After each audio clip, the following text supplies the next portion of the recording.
It's me, it's the one and only Palm Friends, welcoming you to Starfleet Universe on Call. And tonight, you got me, you got Dave, you got Barry. We're going to be talking about Omega. Yes. Children, countrymen, lend me your ears. We're talking about the Chlorophon. Chlorophon is not, that's just put you to sleep. So, we're gonna be talking about the Chlorophon. So, how you doing, Barry? Oh, you almost put me to sleep there. Oh, that was bad. I thought when I said it was bad enough, I understood. So the Chlorophon. Can you boot up the client and see what version of the Chlorophon I last put in the client? Yeah, actually, I don't put in the client. I don't even need to bring up the client. I already snipped it out. Okay. The Chlorophon is there. Okay, I got the original Heavy Cruiser from the SSDs, and I have yours, which has. Let me look at this. Is it a half cost movement cost or 2/3 movement cost? It's half movement cost. With 2 PQ2s? Yeah. 2 PQ2s. Okay. 8 PQ1s. And 8 PQ1s. Yeah. And you got 3 energy howitzers and 3 subspace coagulators. Yep. On only 34 power, which is not much, but it's a half-cost mover. Right. Got a lot of impulse. And some APRs, too. But it's got a lot of frickin' impulse. Yes, it does. Dang, I didn't realize that. That ship will run out of warp before it runs out of impulse, and it's only got center warp. Yeah, which makes it quite interesting when it comes to damage. Damage. Yeah, because you're not going to hit it right, you're not going to hit it left. Correct? Yeah. Yeah. Jeez. But look at the turn mode, E. Yeek. Yeah. Pick a direction, don't change. That's a tug. Pretty much. Yeah. Dang on it. Yeah, because the subspace coagulators are quite an interesting weapon system. Yes. It has some similarities to a webcaster. Oh yeah. Though the way it kind of goes out is quite a bit different than the webcaster. Right. But the linear pattern cannot. If you're going for a linear approach, you cannot have turns or side slips. Right. So you can't do the ever so famous W, like you can with Tholian. Right. On the other hand, it just generates asteroids, which means that anybody can shoot through it. Right. That's true.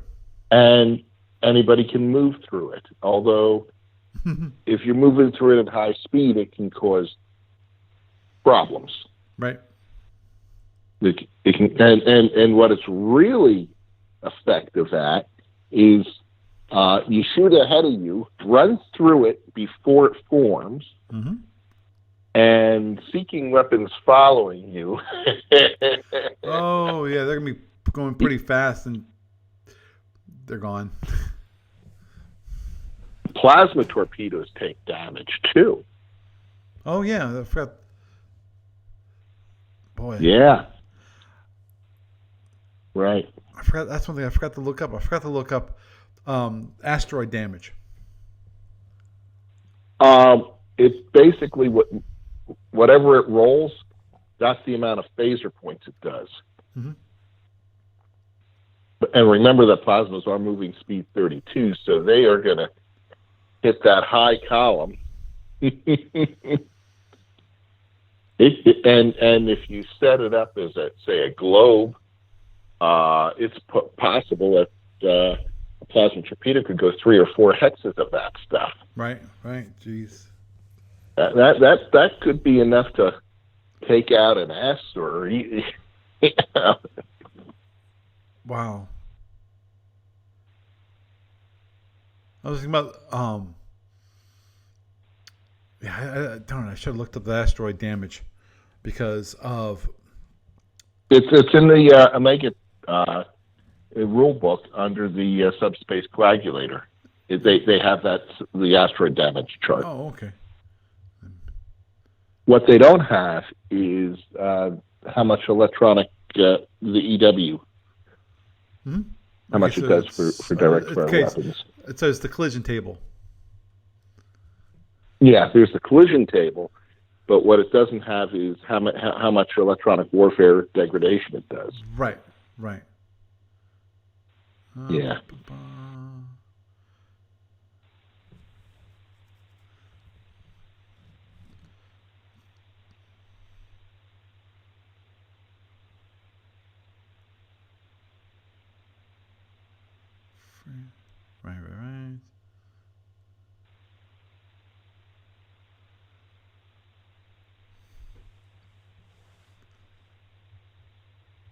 Yeah, the engine howitzer. Okay, let me look that up. Here are my bookmarks. And go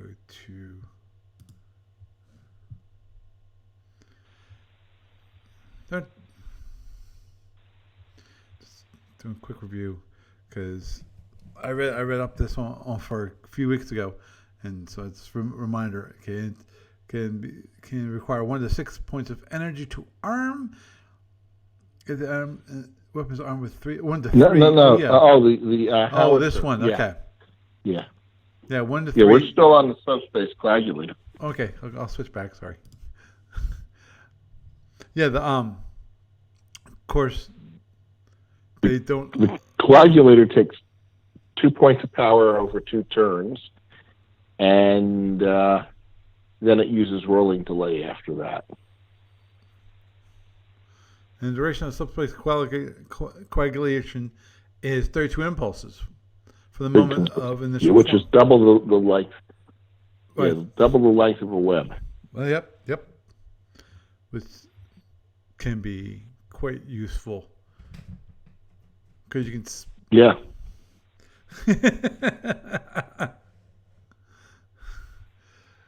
I'm just imagining seeking weapons to chase you from one side of the coagulator to another side. Oh, yeah. If assuming if you can arrange that. Yeah. Well, yeah. If you arrange that, and it obviously has to be linear for that. Yeah. If you can set that situation up, even a plasma R enveloper is going to be toast. Dang. You cannot be going too fast through that thing. Because you're going greater than speed 26. No. Oh, it'll rip you apart. Yep. Though still, even with 15 to 25, which is a reasonable speed for a ship, you can have up to 15 points of damage for a single per hit. hex. Yep. Yeah. Now, the Chlorophon does get a -1 to the die roll. So does the Orion. The Orion and what?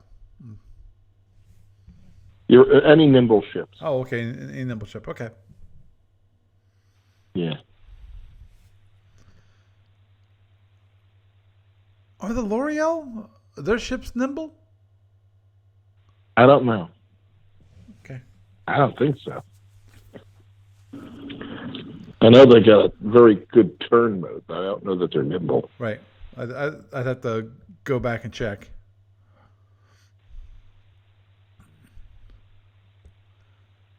Yeah, there was one other Omega race that was nimble. Oh, probably the Hivers. Then maybe the Hivers are. I don't know. I'd have to take a look, see. Yeah. This one must be at least 4 and no more than 20 hexes away from the firing ship at the moment of the coagulator at the moment the coagulator is activated? Okay. Right. Must be within firing range of the caster at the moment of activation, but thereafter the coagulation pattern forms independently. Which is nice. Yeah. What you could do is you could fire it in front of you and then get past the point of the coagulation before it solidifies. Right. And definitely the difference between coagulation and forming of a web. A web, the whole thing is at one time. Boom. It's all there. Yeah. While coagulation grows. Yes. The two. Now, what it doesn't say is when it forms the first hex two impulses after fired. Right. And then it forms 2 more hexes 2 impulses later. Right. And then 2 impulses later, it forms the last 4 hexes.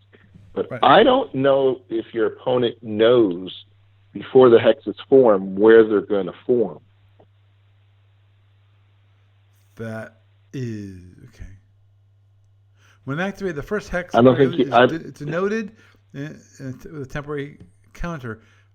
Whether the cloud will expand in linear or bubble is announced at this time, as is the axis of the first expansion. Oh, it is. Okay. Oh, okay. So you have to announce that at the moment of firing. Right. Okay. Right. Now the weird part. So I'm looking for. Okay. You have 2 hexes for the initial one, and then you get 2 more for the. I'm thinking in the case of the globular, the bubble mode. Yes.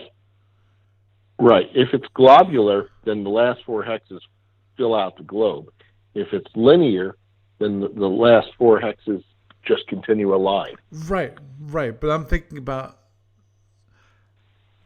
is 4 impulses after activation. The 2 more.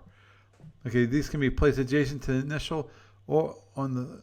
Well, there must be on opposite sides. Okay.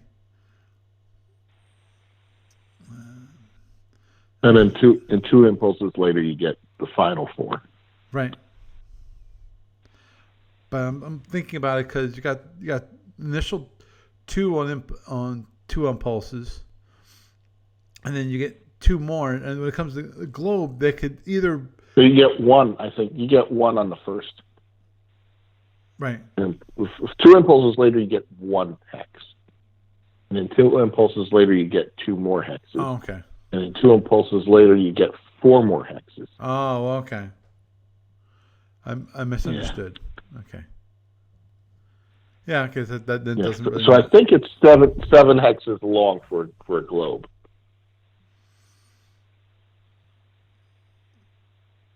Which is actually a lot more hexes than you get out of a web.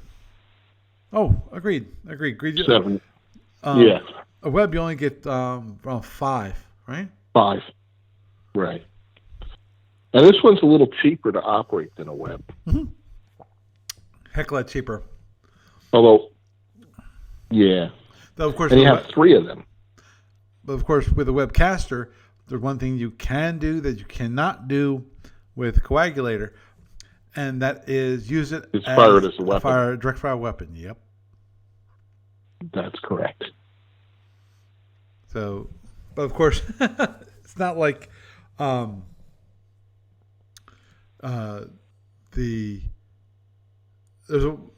there's an enemy race of the Chlorophon, like the Tholians have the Sartorians, well, the Sartorians have the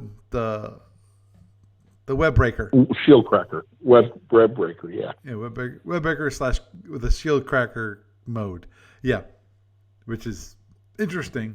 Yeah, that's something I've yet to fly, really. I have flown a Sartorian many times. I've yet to actually fly it against a Tholian. It's like, please, come on. Yeah. I fly this ship. Nobody takes Tholians. I disagree with that. I disagree with that. Some people take the Tholians, some people take Orca, but overall, is it popular? No. Is it as less popular than the like the Romulan King Eagle? No, it's more popular than that. Yeah. Did you ever find out what the asteroids do to direct fire weapons? No. Actually, I can check that up. Let me bring up my master rulebook and look up asteroids. I can do that relatively quickly. And it'll be the P section. P3. There it is. Okay. Effect on combat. Lock on does not affect lock on. Seeking weapons pass through may have damage. Electronic warfare. Each asteroid hex between the firing unit or guided and the target provides the target with a benefit of 1 point of ECM. Okay. Interesting. That is interesting. Because of... You can actually, that means if you put it down in globular form, the bubble, sorry. I'm used to thinking about it in the terms of a webcaster, which is it's globe or in a line, But in the bubble form, the bubble mode, you can actually have it go through 3 hexes. So that could be which provides actually. Think about that. That only gives you a -1 shift. Yeah, because even a single ECM, one point of ECM gives you a -1 shift. Because 1 to 3 or is +1 is a +1 shift.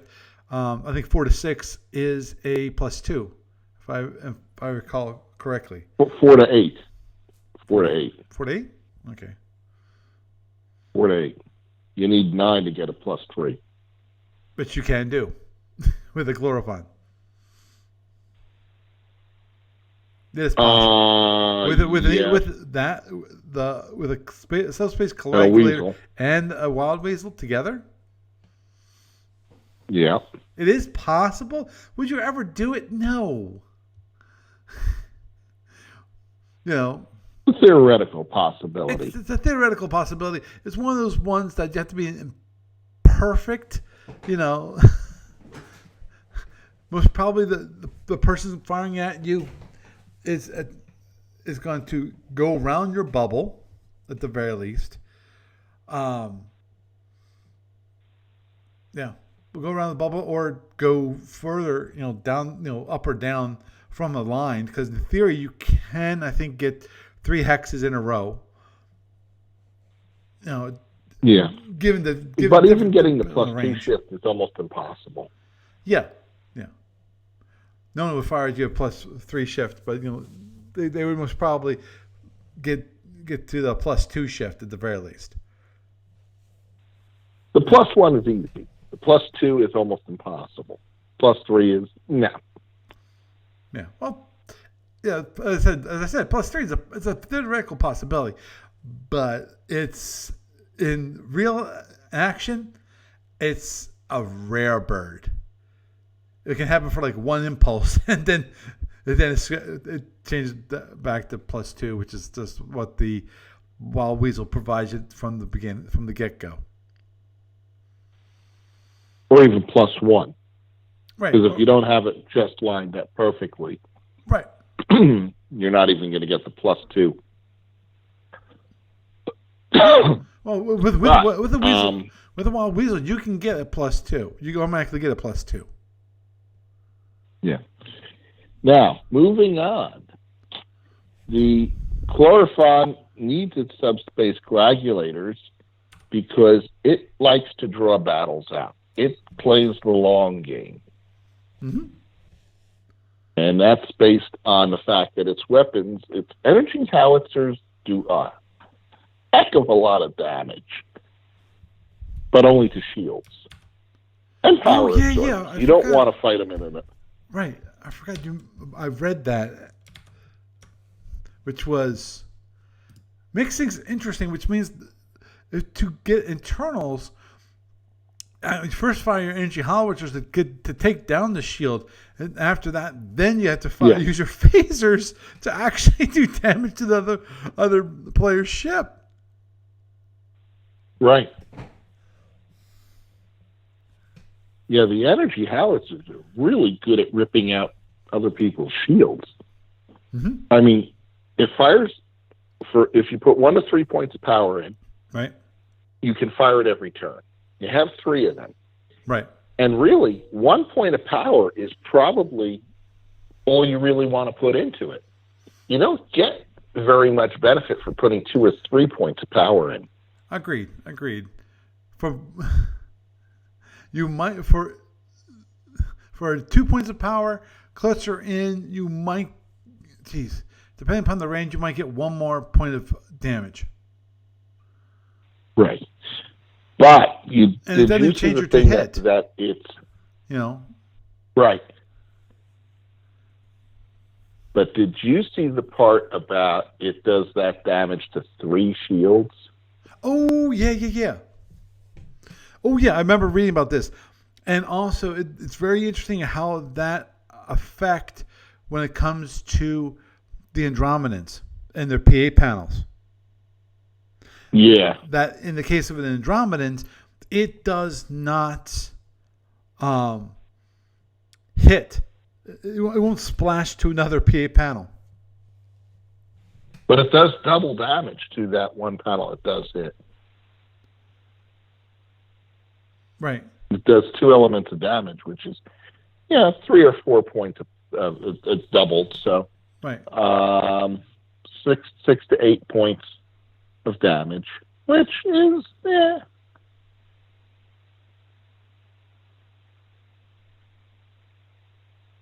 Okay, so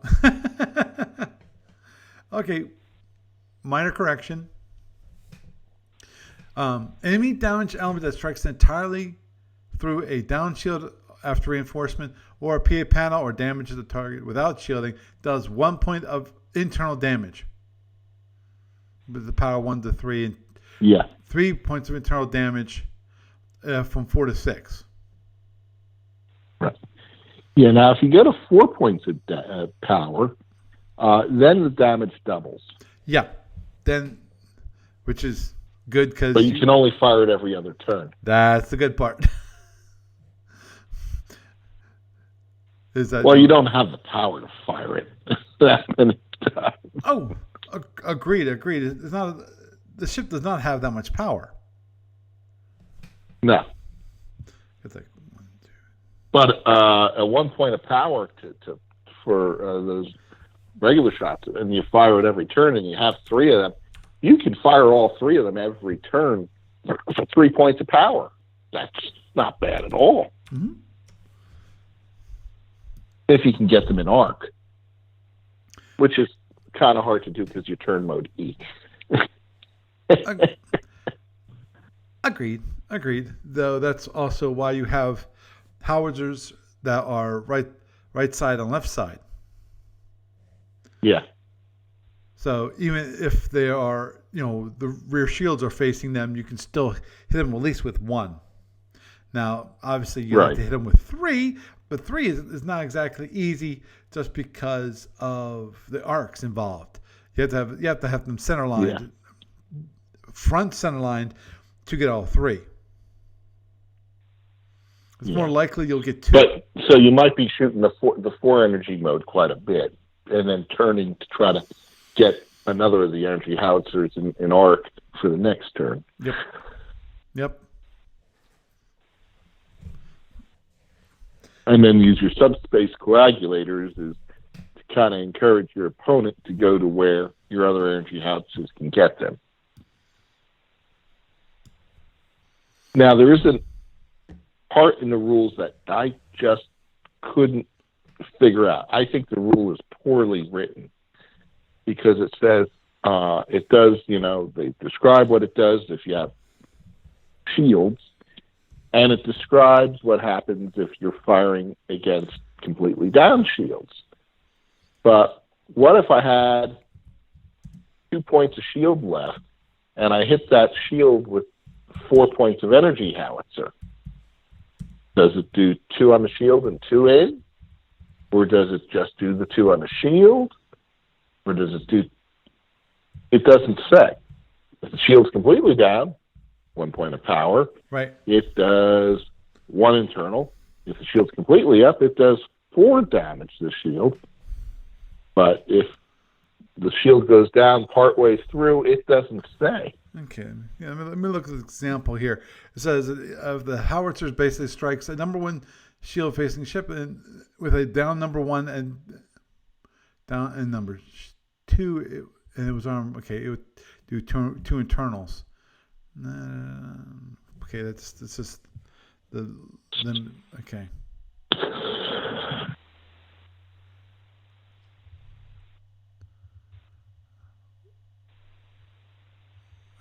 Right. Okay. I just want to make sure that I understood when you said 2 points. Basically double damage. For painted panels, I mean 2 elements. That was just it was. Yeah. It's because of when it comes to painted panels.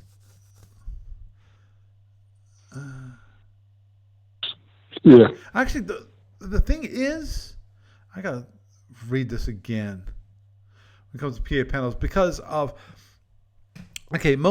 ships when it comes to PA panels, they are usually front half, rear half. But right when you're talking about bases, that's a different bird. Mm-hmm. Because of but they didn't write the rules for PA panels versus shields. They wrote the rule for number of shield facings. Right. So an Andromedan base right. 6 That's true. PA panel facings. Yeah. Right. Yeah, in the case of a base, it could have like six panel facings. Yeah. But it doesn't. I can't find the section in the rule where if the shield is weak and howitzer breaks through, right. What does it do? It probably does nothing. Doesn't say one way or the other. Mm-hmm.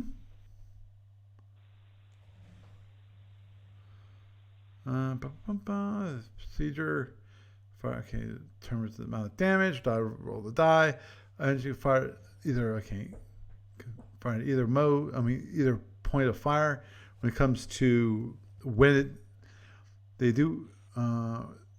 Okay, they do internal damage with other direct fire weapons. They do shield damage before other direct fire weapons and after the transport collector beams.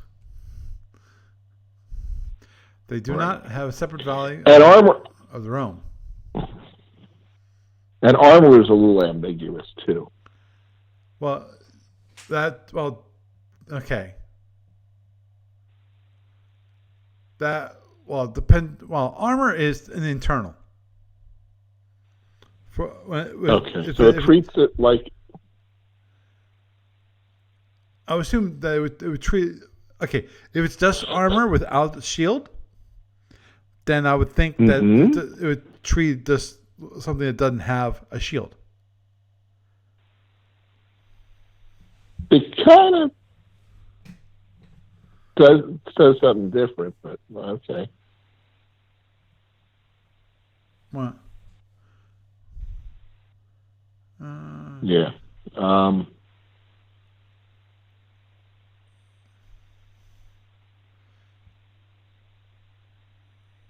Right.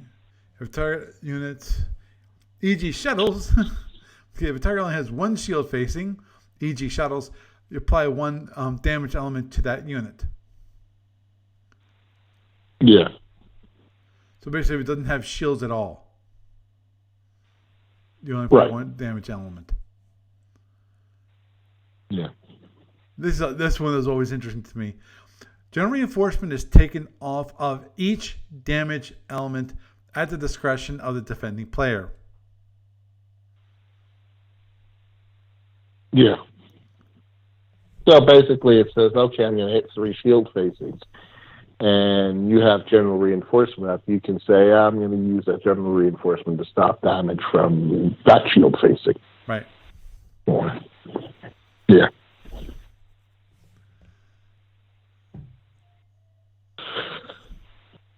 Huh, that's interesting.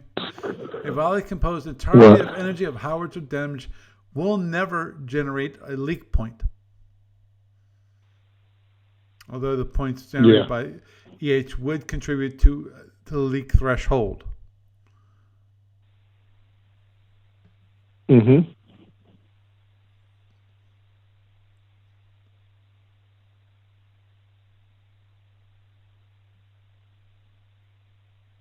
Right. And then you've got your PQs, which are about as anemic as phasers get. Yeah, the PQs? Yeah.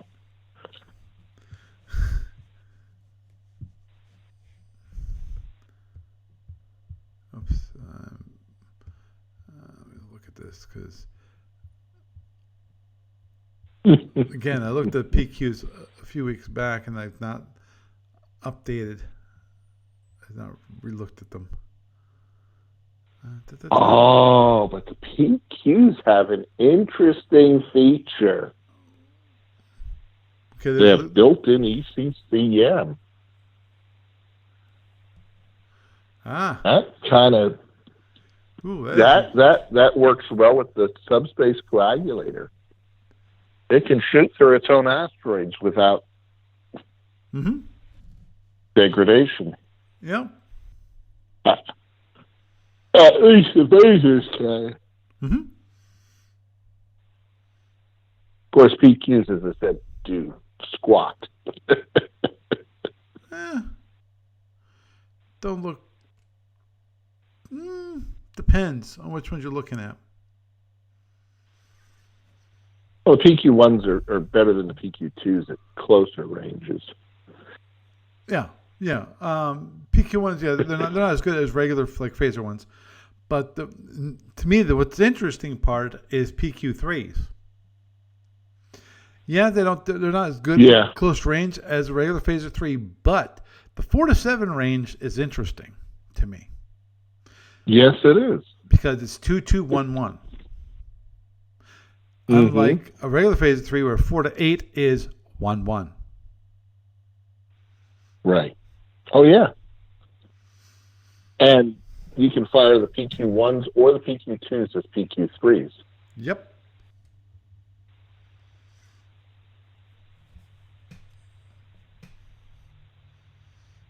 Okay. That's one thing I keep forgetting, which is the Omega Empires, and their phasers and their weapons. They're slightly skewed. They're not based off of the power range for the Alpha, where at range 8, that's where the cutoff is for all weapons. The difference between 8 and 9. Everything from phasers to photons to disruptors, all of them are the same thing. Yeah. Well, for Omegas, the cutoff is 7. Fusions, Hellbores, same thing. Photons, disruptors, same thing.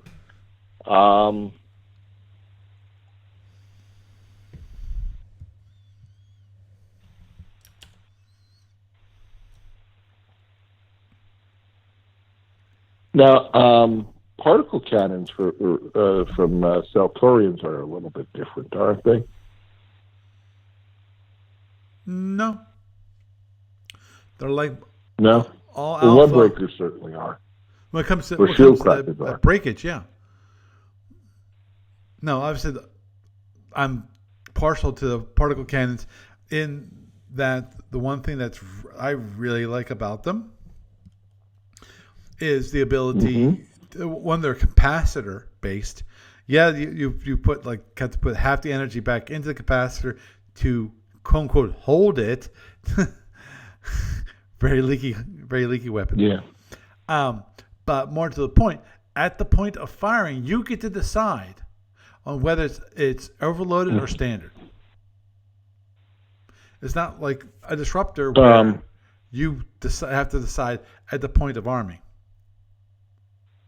That's true. Which actually, if you think about it, it's kind of interesting in that I'm just thinking about the comparison of SFB to FedCom. In that, with FedCom, except for the multi-turn arming weapons, i.e. Hellbores, plasma torpedoes, photons,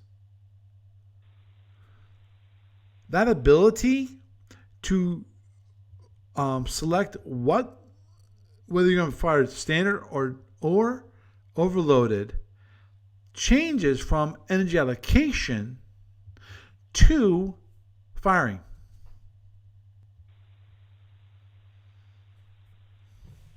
Because in FedCom, that's the energy is not removed from the system until you fire.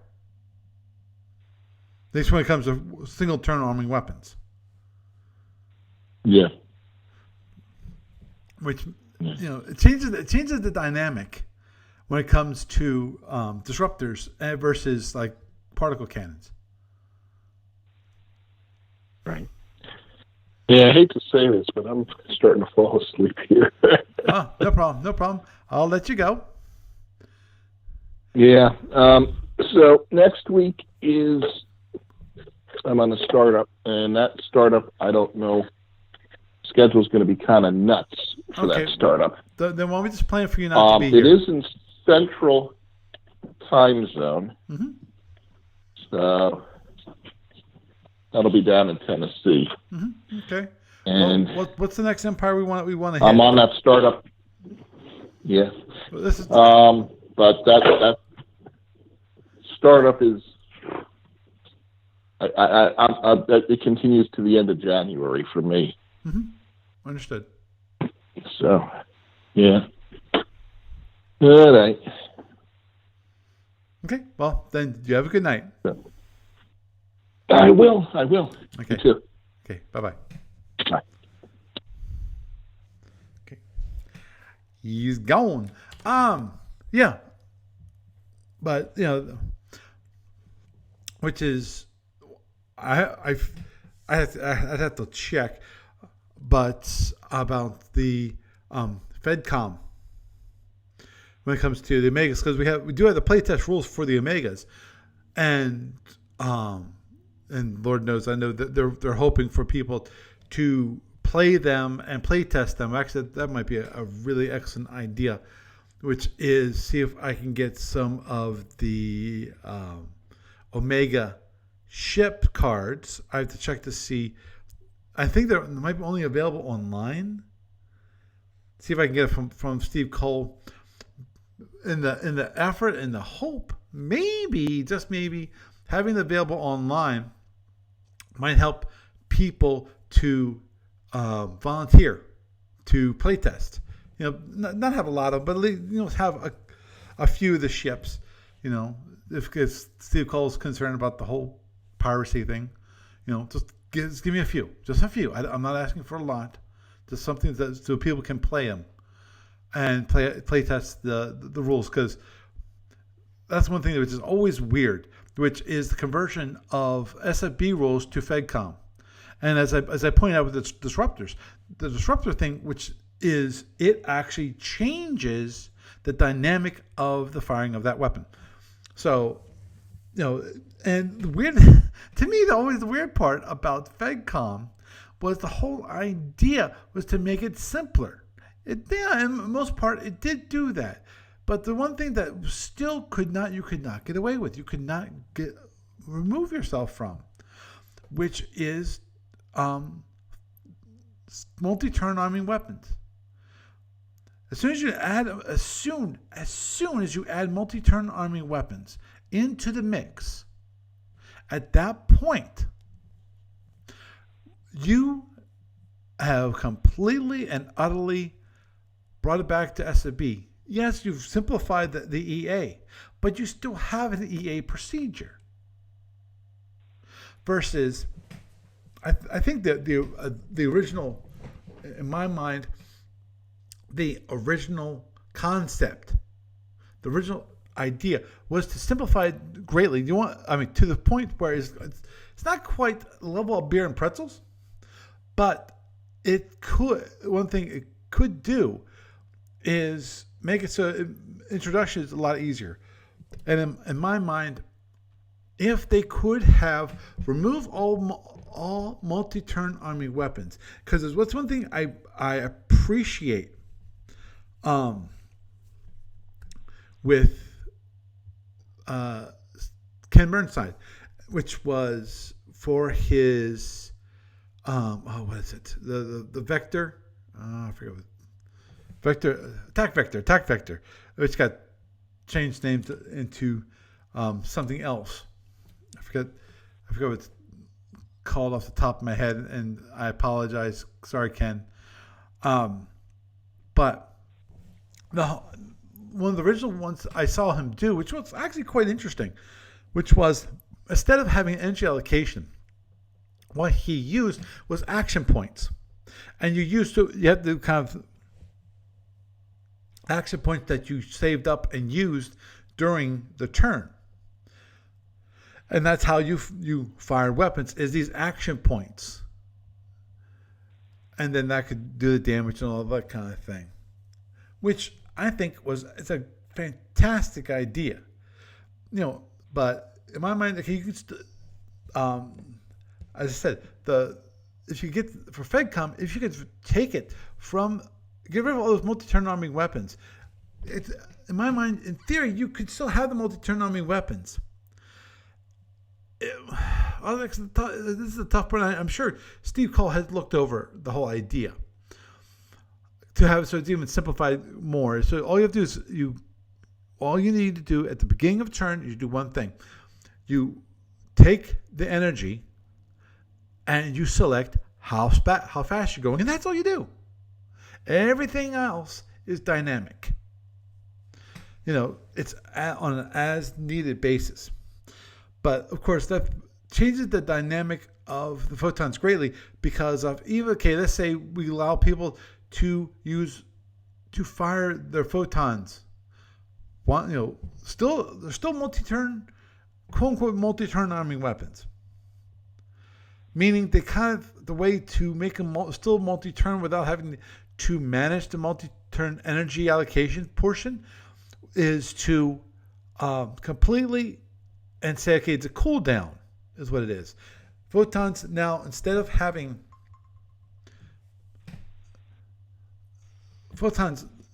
now having or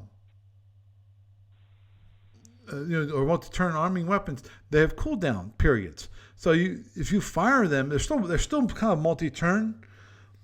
That means you only can use them once every other turn, but you have every other turn you have a cooldown. So you're not all you do is tracking cooldowns. It's how many times you can fire each. Can you fire this turn or not? Now the tough part about that, obviously, is that the amount of energy. If you're going to try to keep it balanced with disruptors, firing a photon would cost you. A standard photon would cost you 4 points of energy, and an overload would cost you 8. But it's not like you have that much additional energy. You don't. But,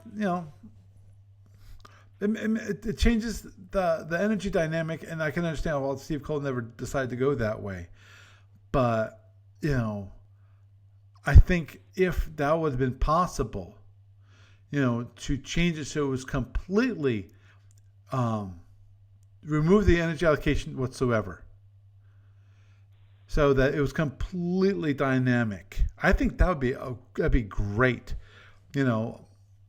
How if there was a ability to take FedCom and modify it. So, the problem is, I don't think you can do FedCom as FedCom stands. You would have to change it. You could create a game that is FedCom to a certain degree. All the rest of the rules apply. You can do energy. You can do transporter. You use energy at that point. Tracking, use energy at that point. All this stuff that's dynamic, and you have no energy allocation. If you change it, what that requires, it requires a change in weaponry, and that is where it no longer becomes FedCom, i.e., all the weapons, all of the systems that you know and love in SFB are now available in a simplified form. And it's called Federation Commander or FedCom. I like calling it FedCom because I'm sorry, calling it FC. It's like still I don't quite like it. I like FedCom. To me, it sounds a lot better. But anyhow, that'd be the only way to do it is actually change all the multi-turn army weapons to be single-turn army weapons, and possibly make them require a cooldown between turns. The tough part about that, obviously, is it changes the energy dynamic of the ships. That means you're gonna have these curves that are like this, up and down, up and down, up and down, because I'll have more energy when you have to kind of pause your weapon firing, your cooldowns, and then you have less energy when you're firing. And then you go back up and you go back down, and you go up and you go down. It depends upon whether you fire your weapons or not. Now, obviously, the same thing occurs with single-turn army weapons, i.e., like disruptors. But you fire, you have less energy. If you don't fire, you have more energy. But that's the dynamic. If you want to, you can go and just have it. You're down here, so it's very low, and you never have more energy available to you because of to do speed to run around for speed and things like that.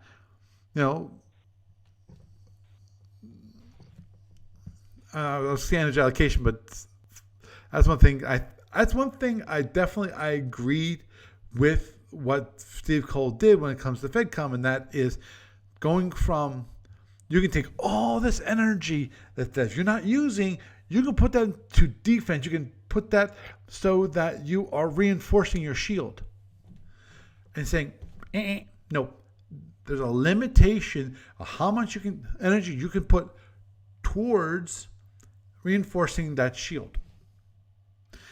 And to limit that, base it on the number of non-disabled, quote unquote, batteries.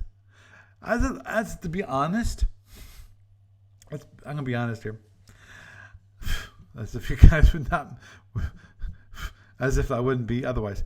And that is that I'm still not sure to this day why Steve Cole changed the wording from destroyed to disabled when it comes to weapons. When it comes to systems. You can never destroy a system. It's like you disable it. It's like, what?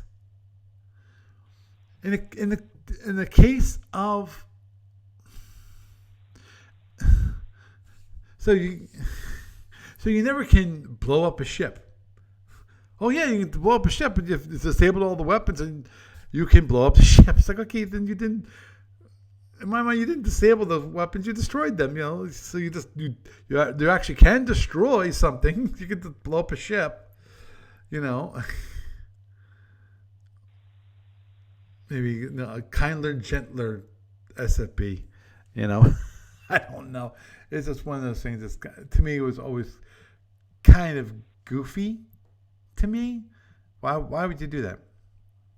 But anyway, if you get an opportunity to go and purchase the FedCom Omega rules, please do, especially if you already know and love the Omega rules.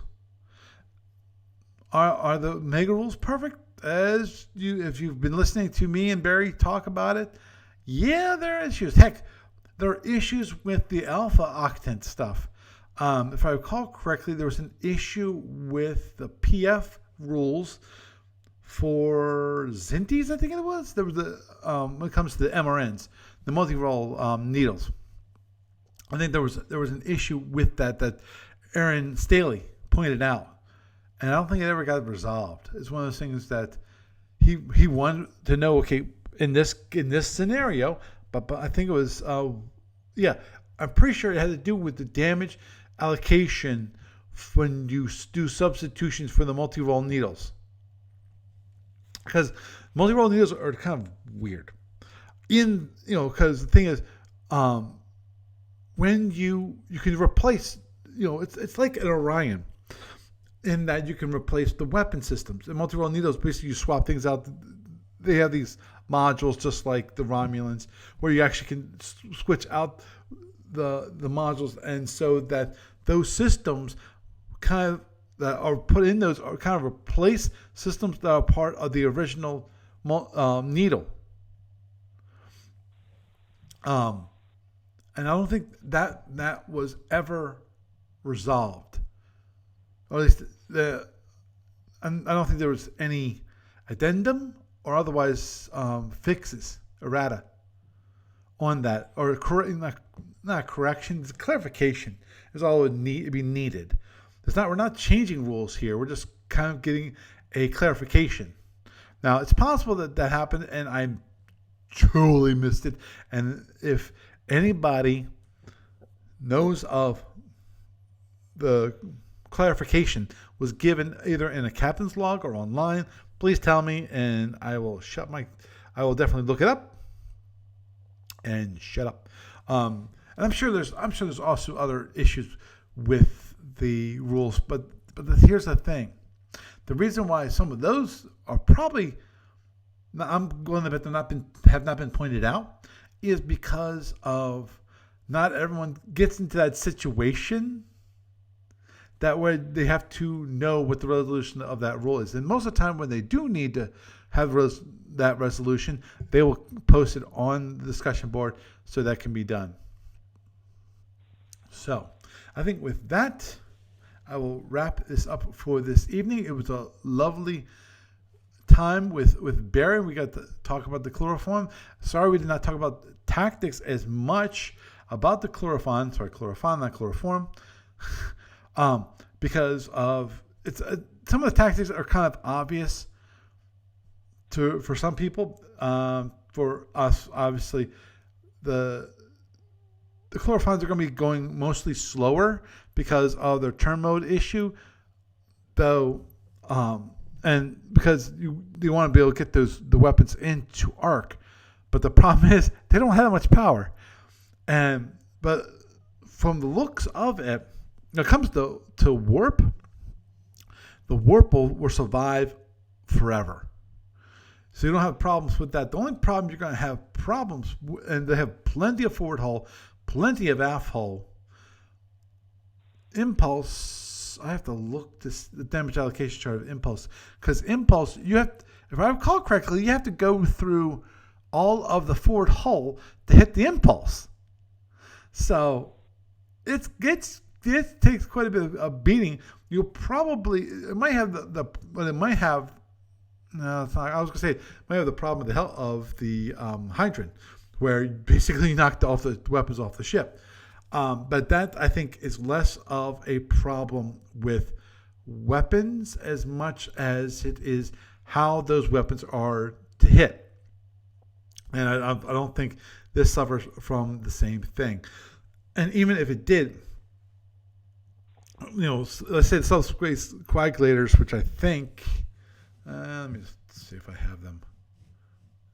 Let me just do a quick boom and boom. Okay, thank you. They're repaired on. I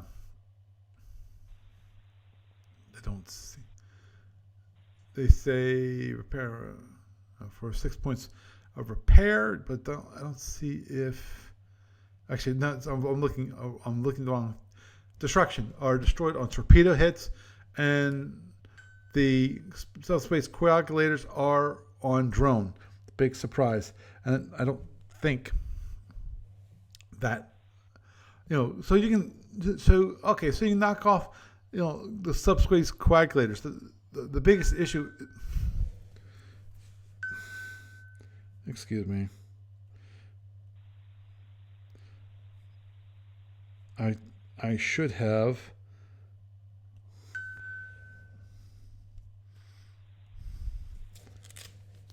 Excuse me. Sorry. Getting all these notifications drive me nuts. But yeah.